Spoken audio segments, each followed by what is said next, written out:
बेटी ससुरे में रही है तू चान बनके, सबके पुतरी के पिछवा परान बनके। बेटी ससुरे में रही है तू चान बनके। सखियां समझा रही है, पहले के जमाने में जब बेटी की विदाई होती थी तो घर की जो बूढ़ी महिलाएं होती, बुआ, चाची, काकी, माँ, सब एकत्रित होती है और बिटिया रानी को विदा करते समय उपदेश, शिक्षा देती। ये परंपरा थी हमारी, आज भी है। आज उसी परंपरा का निर्वहन हो रहा है। देव की विदा हो रही है, उसके पहले सारी सखियां, घर की बड़ी बुजुर्ग महिलाएं एकत्रित हुई हैं, सब मिलकर के उपदेश करती है बिटिया रानी को कि कैसे अपने ससुराल में आपको रहना है, कैसे वहाँ अपने आप को व्यवस्थित करना है, कैसे एडजस्टमेंट करनी है वहाँ। उसके लिए बेटी ससुरे में रही है तू चान बनके, सबके पुतरी के पिछवा। भोजपुरी का गीत है ये, पुतरी। सबके पुतरी के पिछवा परान बनके। बेटी ससुरे में रही है तू चान बनके। बेटी ससुरे में रही है तू चान बनके। वो बेटी ससुरे में रही है तू चान बनके। बेटी ससुरे में रही है तू चान बनके। वो सबके पुतरी के पिछवा परान बनके। सबके पुतरी के पिछवा परान बनके। बेटी ससुरे में रही है तू जान बनके। बेटी ससुरे में रही है तू जान बनके। और क्या उपदेश करती हैं महिलाएं, और यह केवल देवकी के लिए उपदेश नहीं है। प्रत्येक नवविवाहिता कन्या जब विदा होकर के अपने ससुराल की यात्रा पर निकलती है, सबके लिए ये उपदेश है अपने जीवन में धारण करना। सखियां सब देवकी को सिखाती है, सासु के निश्चित दिन चरण दबैया। सासु के निश्चित चरण दबैया। सासु के निश्चित दिन चरण दबैया। सासु के निश्चित दिन चरण दबैया। बिटिया सबसे पाछे खैया। बिटिया सबसे पाछे खैया। महिलाएं उपदेश करती थी बिटिया रानी को कि प्रतिदिन अपने सासू माँ के चरणों को दबाना, सेवा अवश्य करना। ये परंपरा थी हमारी।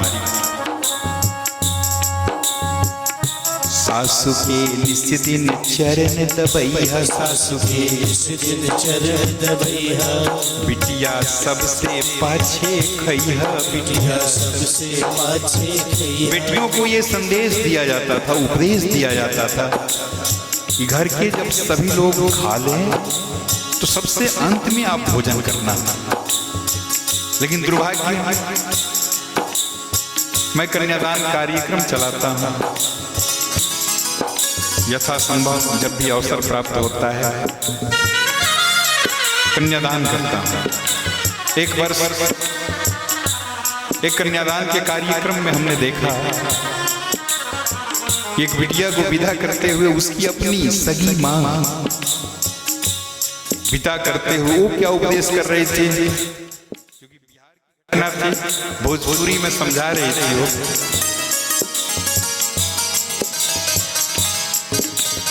और समझाते समय उसने जो कहा हमने जो सुना, अब बिटिया के विदा करत उनकर माँ जोन कहली तो हम रुआ सुन के बताओ थे। कहली कि बबी रे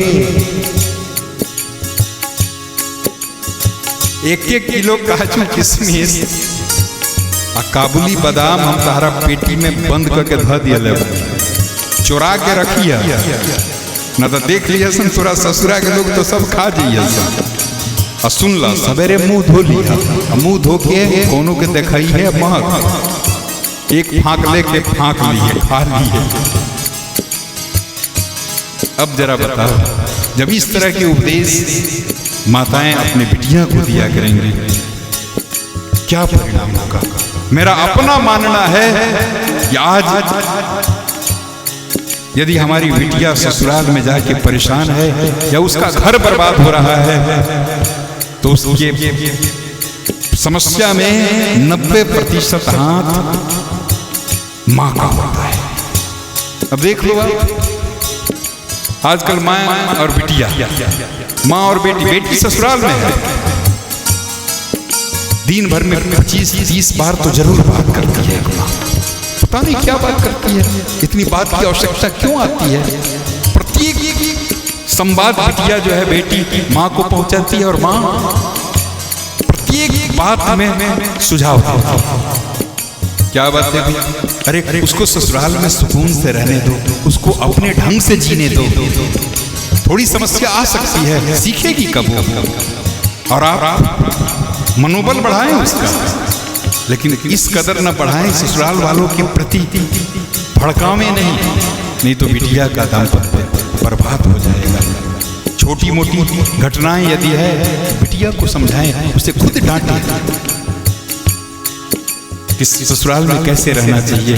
आज देवकी की सहेलियां, उनकी महिला अभिभावक जो समझा रही हैं, हो सासु के निस दिन चरण दबैया, सासु के निस दिन चरण दबैया, बिटिया सबसे पाछे खैहा, बिटिया सबसे पाछे खैहा, ससुर के बाजे जब खड़ुआ पानी दिहा धोवे के पौआ, ससुर के बाजे जब खड़ुआ पानी दिहा धोवे के पौआ। पहले के जमाने में ससुर लोग बाहर रहा करते थे और जब घर आते थे उनका खड़ाऊं, उनका पदचाप सुन करके बहुएं पानी लेकर के, उसके निमित्त ये उपदेश था, ससुर के बाजी जब खड़ुआ पानी दिहा धोवे के पौआ, ससुर के बाजी जब खड़ुआ पानी दिहा धोवे के पौआ। रहिया अगहन पूष दिसंबर और जनवरी का महीना, सर्दी के लिए जाना जाने वाला महीना, और उस समय इस गीतकार ने, इस कवि ने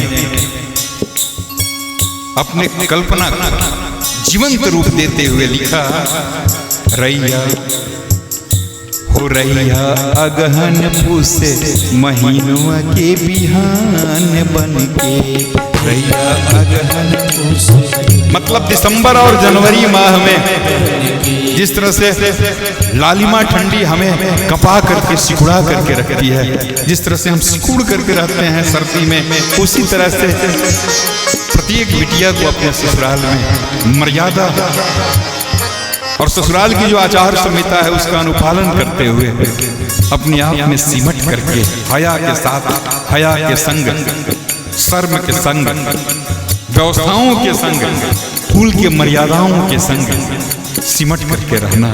रैया अगहन पूस महीनवा के बिहान बन के, रैया अगहन पूस महीनवा के बिहान बन के, सबके पुतरी के बिछवा, सबके पुतरी के बिछवा परान बन के, बेटी ससुरे में रही तू जान बन के, बेटी ससुरे में तू चांद। जय हो।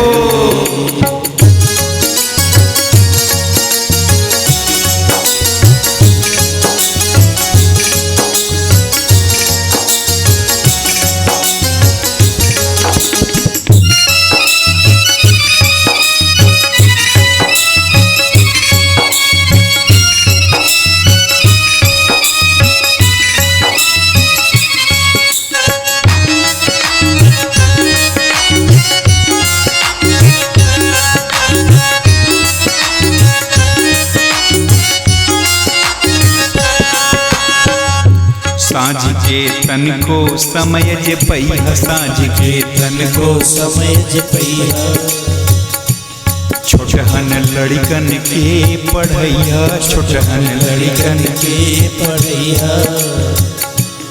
जे के हुए के आहट पैहा, मुखड़ा घूंघट में छिपैया। जे के हुए के आहट पैहा, मुखड़ा घूंघट में छिपैया। एक सदुपदेश था ये। गांव में लोग कहा करते थे कि फलनवा के बहुरिया बुढ़ा गई लेकिन केहू देखलक नहीं, उनके मुंह नहीं दिखल। अब आज के जमाने में तो जयमाला जैसी, बरमाला जैसी अवैज्ञानिक परंपरा। अब गांव कौन कहे, पूरे बाराती तो आपके सारे सगे संबंधियों को कौन कहे, पूरा गांव जवाब तो देख लेता है लड़की को लड़की के ही दरवाजे पर। अब ये मत कहना कि मैंने इसके ऊपर प्रहार किया है और ये वैज्ञानिक है। हुआ भी ऐसे। एक विवाह में हम लोग उपस्थित थे कन्या पिता के यहाँ। कन्या पिता बड़े सज्जन लोग थे, परंपराओं का सम्मान करने वाले लोग थे। अब कुछ बच्चे आए और कहने लगे कि बताओ आप बरमाला नहीं करा रहे, क्यों नहीं करा रहे, दूल्हा नाराज हो गया है। तो कन्या पिता बड़े सज्जन थे, उन्होंने वो अपने पास बुलाया, पूछा आप लोग कौन हैं? तो उन लोगों ने कहा कि हम लोग वर के दूल्हा के मित्र हैं, हम यूनिवर्सिटी से आए हैं। अच्छा। तो उन्होंने कहा कि भाई हमारे यहाँ की ये परंपरा नहीं है, हमारे यहाँ बरमाला जयमाला नहीं होता है, हम लोग साधु संत सज्जन लोग हैं। अच्छा ऐसा है? तो आप यदि सज्जन लोग हैं, यदि भारतीय मान्यताओं और परंपराओं के मूल्यों में यदि आपका विश्वास है, तो आपको तो पहले करना चाहिए, पहले इस कार्य को मूर्त रूप देना चाहिए। क्यों भाई? मित्रों ने कहा, दुल्हा के जो मित्र थे सब बच्चे, उन्होंने कहा कि अब तो सीता जी ने बरमाला की थी। अब कन्या पिता मुस्कुराए। कन्या पिता ने कहा कि हाँ वो तो हमें भी पता है, लेकिन भैया उसमें एक वो विवाह की व्यवस्था ही अलग थी। देखो हमारे यहाँ 8 प्रकार की विवाह की मान्यताएं हैं, और आप लोग जो बारात लेके आए हो ना, ये ब्रह्म विवाह की व्यवस्था है। और ब्रह्म विवाह का अर्थ होता है जब कन्या विवाह योग्य हो जाती है, तो अभिभावक जन जो होते हैं, पिता भाई स्वजन, वे सभी लोग उस कन्या के अनुरूप अनुकूल सुयोग वर का अनुसंधान करते हैं और फिर बारात मंगाते हैं। अपने स्वजनों के संग दुल्हा सरकार पधारते हैं, आते हैं, मांग में कन्या के मांग में सिंदूर डाल करके विदा करा करके ले जाते हैं, और कन्या पिता स्वेच्छा से सुचिता पूर्वक कन्या को दान करता है। ये ब्रह्म विवाह है। तो हमने जो विवाह, जिस विवाह में आप सभी उपस्थित हुए हो ना, यह विवाह ब्रह्म विवाह है। इसमें हमने कन्या का अनुसंधान, कन्या की योग्य वर का अनुसंधान किया है, और हमारे निमंत्रण पर आप सभी आए हो। और सीता का वह स्वयंवर विवाह था। और स्वयंवर विवाह 2 प्रकार से होते हैं। एक कोई लक्ष्य निर्धारित कर दिया गया, आमंत्रित कर दिया गया, और भिन्न भिन्न प्रदेश से भिन्न भिन्न गोत्र कुल जाति के लोग उपस्थित हुए, और जिसने भी उस लक्ष्य को छू लिया, उस लक्ष्य को पूरा कर दिया, उस शर्त को पूरा कर दिया, उसके संग बिना रंग रूप उम्र ज्ञान, विद्वता, कुल, इस सब का कोई भान नहीं रखते हुए वह कन्या उस वर की हो जाती है। ये स्वयंवर विवाह। या फिर बहुत सारे दुल्हा को बुला दिया गया, बहुत सारे लड़कों को बुला दिया गया और कन्या जयमाला लेकर के निकली और स्वेच्छा से जिसके गले में डाल दी वह उसकी हो गई। तो भाई सीता जी ने, आपने तो ठीक कहा, सीता जी ने तो राम जी के गले में जयमाला डाली थी, लेकिन उसके लिए उन्होंने भगवान श्री शिव के कठोर धनुष को तोड़ा। अब कन्या के पिता ने बड़े प्यार से एक डंडा बढ़ा दिया और कहा कि भाई अब तो शिव का धनुष तो है नहीं, अब दुल्हा सरकार को बुलाइए, मेरा ये डंडा तोड़ के दिखाए। आखिर जयमाल का कोई मतलब होना चाहिए ना, कौन सा जय, कौन सा विजय, और कैसा जयमाल जब आप जीते नहीं। आपने हमारी कन्या को तो जीता नहीं, तो फिर जयमाल क्यों डालेगी वो। मैं निवेदन कर रहा था, मान्यताओं का पोषण होना चाहिए, लेकिन अवैज्ञानिक परंपराओं का कदापि नहीं। जे के हुए की आहट पहिया मुखड़ा घूंघट में छुपैया। जे के हुए की आहट, घूंघट की परंपरा भारत की प्राचीनतम परंपरा है। महारानी पद्मावती और भारत का वह जौहर का आग जिसमें 14,000 छत्राणी इसी घूंघट के लिए अपने प्राणों की आहुतियां दे देती है, जल जाना स्वीकार कर लेती है, लेकिन बिना घूंघट व पर पुरुष के सामने जाना स्वीकार नहीं करती। ये हमारी भारतीय परंपरा है। जे के हुए की आहट पहिया घूंघट मुखड़ा घूंघट में छिपैया। जे के हुए की आहट पहिया घूंघट में छिपैया। मैं निवेदन करूंगा अपनी बेटियों से, अपनी माताओं से, इस परंपरा का अवमूल्यन हुआ है। और देखो, आप यदि पूज्य हो, आपको यदि सम्मान प्राप्त होता है, पुरुषों से यदि आपको श्रेष्ठ मापा जाता है, यत्र नार्यस्तु पूज्यन्ते रमन्ते तत्र देवता, यदि हमारे उपनिषदों ने ऐसा कहकर के आपकी भूरी भूरी प्रशंसा करी है, तो ध्यान रखना, इसमें आपका त्याग, आपकी तपस्या, आपकी ममता, आपकी करुणा, आपकी दया, इन सब का मिश्रण है जो आपको यह सम्मान प्राप्त हुआ है। ये सम्मान कोई फोकट में आपको नहीं मिला, इसके लिए आपके पूर्वजों ने, आपकी पूर्व की नारियों ने बलिदान दिया है अपना, और इस बलिदान को जाया मत होने देना। जे के हुए की आहट पहिया मुखड़ा घूंघट में छुपैया। जे के हुए की आहट पहिया मुखड़ा घूंघट में छुपैया। हे रैया घर में हीरा मोती के दुकान बन के। हे रैया घर में हीरा मोती के दुकान बन के। रैया घर में हीरा मोती के दुकान बन के। रैया घर में हीरा मोती के दुकान बन के। हे सबके पुतरी के बिचवा परान बन के। सबके पुतरी के बिचवा परान बन के। बेटी ससुरे में जय रही तू शान बन के। बेटी ससुरे में रही तू शान बन के। और देखो माताएं क्या शिक्षा देती थी, ऐसन करिह सबसे प्यारी, ऐसन करिह सबसे प्यार।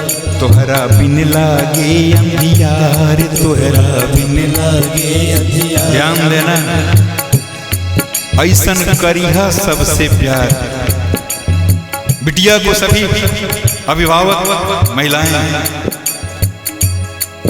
या परम उपदेश किया करती थी कि घर में, परिवार में, ससुराल के जो लोग होंगे, प्रत्येक परिवार के सदस्य से के ऊपर इतना प्यार लुटाना कि तुम्हारे बिना तुम्हारा परिवार, तुम्हारा ससुराल तरसने लगे। आज की महिलाएं, आज तो बिटिया को विदा करते हुए आज की आधुनिक महिलाएं, आधुनिक माताएं बेचारी जो उपदेश करती है, कदापि वह घर बसाने के लिए नहीं, घर उजाड़ने का उपदेश करती है। हमने सुना है अपनी कानों से कई माताओं को, बबी रे वॉशिंग मशीन जौन बाटे हमें दूसरा के कपड़ा मत खींचे दिया, अपने कपड़ा खींचिए ना तो खराब हो जाए। अब बताओ, अब परिवार में अपनी सास का कपड़ा नहीं, आपने तो ऐसा उपदेश ही दे दिया। ये टीवी जो मैं दे रही हूँ माताएं करते, अपने घर में लगा रिमोट को अपने पास छुपा के रखना, सास को कदापि मत देना, नहीं तो पैर पार के खराब कर दे। अब जरा सोचो, आपने तो अपनी बिटिया को प्रारंभ में ही उसके कान को ऐसे भरा, ऐसे भरा, और यात्रा प्रारंभ होने को है और आपने ऐसा उपदेश किया। हो और तब बिटिया का घर जब उजड़ने लगे तो आप दोस्त ससुराल वालों को देते हो। और माँ देवकी के लिए उनकी जो स्वजन महिलाएं हैं, स्वेच्छु महिलाएं हैं, निवेदन करते हुए, हे ऐसन करिहा सबसे प्यारी, ऐसन करिहा सबसे प्यार, तोहरा बिन लागे अंधियार, तोहरा बिन लागे अंधियार। बहू को विदा करते हुए यदि सासू माँ की आंखों में आंसू आ जाए, बार बार हृदय से लगा ले सासू माँ और कहे कि तू मुझे छोड़ के जा रही हो, अब तुम्हारे बिना मैं कैसे जीऊंगी, तो समझ लेना तेरे बिटिया की ससुराल की तपस्या सफल रही। और मैं बेटियों से निवेदन करूंगा, अपने ससुराल के भीतर सास, ननद, बड़े छोटे जो भी परिवार के सदस्य जन हैं, उनके संग ऐसा व्यवहार बना के रखो, इतना प्रेम उड़ेलो उस पर कि जब कभी तुम ससुराल से अपने मायके की ओर जाने को प्रस्थान करो तो तुम्हारे परिवार के सारे लोग अपनी आंखों में आंसू लेकर के तुम्हें विदा करे और तुम्हारी प्रतीक्षा करे, प्रतिपल तुम्हारी प्रतीक्षा करे, कब आएगी, कब आएगी मेरी बहू रानी। और नहीं तो ऐसा ना हो कि लगे कि अब चलो गैल गया तो कुछ शांति लागत घर में, फिर आई तो फिर से एक बार अशांत हो जाए परिवार। ऐसा कदापि मत करना। ऐसन करिहा सबसे प्यारी, ऐसन करिहा सबसे प्यार, तोहरा बिन लागे अंधियार, तोहरा बिन लागे अंधियार। सुनल जाई तोहर बड़ाई, हिया जाई तब जुड़ाई, सुनल जाई जब बधाई, जाई जब जुड़ाई। माताएं कहती थी, जब ऐ बेटी, जब तुम्हारी बड़ाई तुम्हारे ससुराल वालों से और अन्य लोगों से जब हम सुनेंगे तो हमारा हृदय ओहो प्रफुल्लित हो जाएगा। ये प्रत्येक कन्या की माँ और सच में जो शुभ चिंतक हैं उनकी यही लालसा होती है कि बिटिया का ससुराल में प्रशंसा हो। सुनल जाई तोहर बड़ाई, हिया जाई तब जुड़ाई, सुनल जाई जब बधाई, जाई तब जुड़ाई। हे सबके होठे रहिया, हे सबके होठे रहिया, गीता आ पुराण बन के, सबके होठे रहिया, गीता पुराण बन के। गीता पुराण मतलब सबके जुबान पे तेरा नाम हो।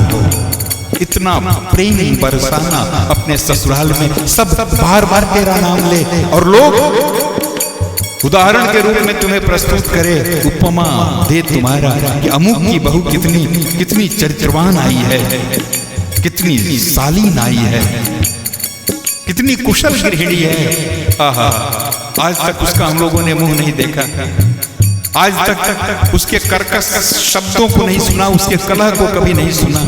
लोग इस तरह से जब उदाहरण दे किसी बेटी का तो समझ लो उसका एक कुल जो मायके का कुल है वह तर गया, पावन हो गया, पवित्र हो गया। सबके सुनल जाई तो हर बड़ाई, हिया जाई तब जुड़ाई। सुनल जाई जब बड़ाई, जय हो। हीरा जाई तब जुड़ाई। सबके होके रहिया गीता आ पुराण बन के। सबके होठे रहिया गीता पुराण बन के। सबके पुतरी के बिछवा, सबके पुतरी के बिछवा परान बन के। बेटी ससुरे में रही तू जान बन के। बेटी ससुरे में रही तू जान बन के। बेटी ससुरे में रही तू जान बन के। बेटी ससुरे। पुनः मैं निवेदन करूंगा प्रत्येक बेटी के माँ से, जब भी बेटी को विदा करना तो ये उपदेश अवश्य करना उसे कि अब ससुराल ही तुम्हारा घर है और वही तुम्हारा जीवन। प्रत्येक बेटी को ये उपदेश करना कि डोली से विदा हो रही हो, ससुराल प्रवेश कर रही हो तो अर्थी से तुम्हारी यात्रा वहां से हो, ये उपदेश करना। उसे ये अवश्य बताने का यत्न करना कि अब तुम्हारा घर मायके नहीं ससुराल है।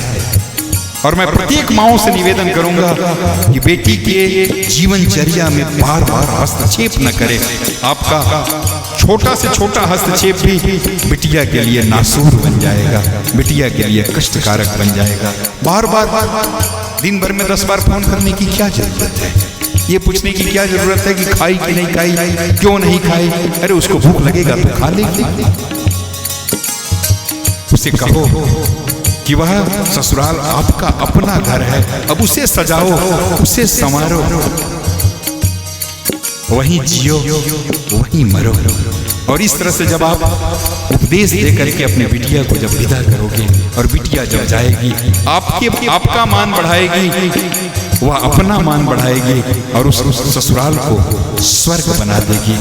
ओ बेटी ससुरे में रही तू जान बन के। बेटी ससुरे में रही तू जान बन के।